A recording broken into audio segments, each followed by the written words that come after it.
সকলকে স্বাগতম জানাচ্ছি কুকিং ব্লগের আরেকটি রেসিপিতে। পটল দিয়ে সরিষা বাটা দিয়ে পাতুরি। রেসিপিটি ধাপে ধাপে দেখার অনুরোধ রইল।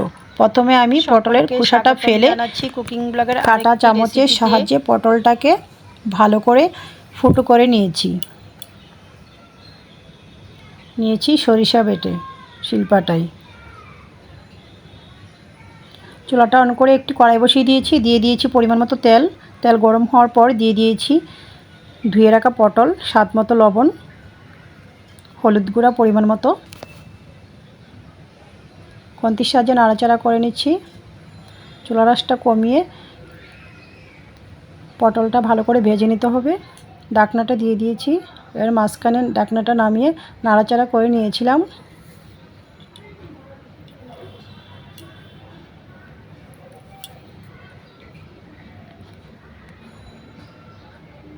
পটল ভাজি হয়ে গিয়েছে, নামিয়ে নিচ্ছি।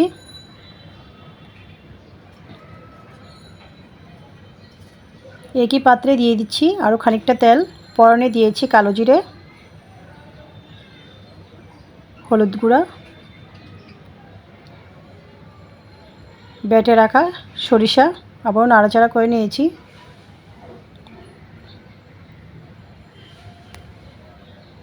স্বাদ মতো কাঁচা লঙ্কা।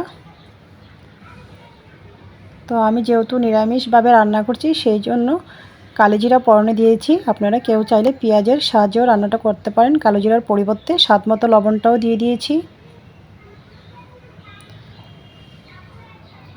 সরিষা বাটিটা ধুয়ে দিয়েছি। পরিমাণ মতো গ্রেভিটা দিয়ে দিয়েছি। নাড়াচাড়া করে নিচ্ছি।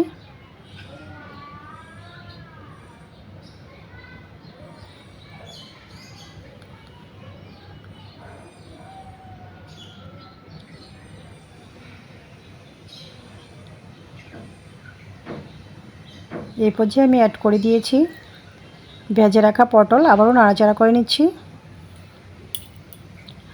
ঢাকনাটা দিয়ে দিয়েছি।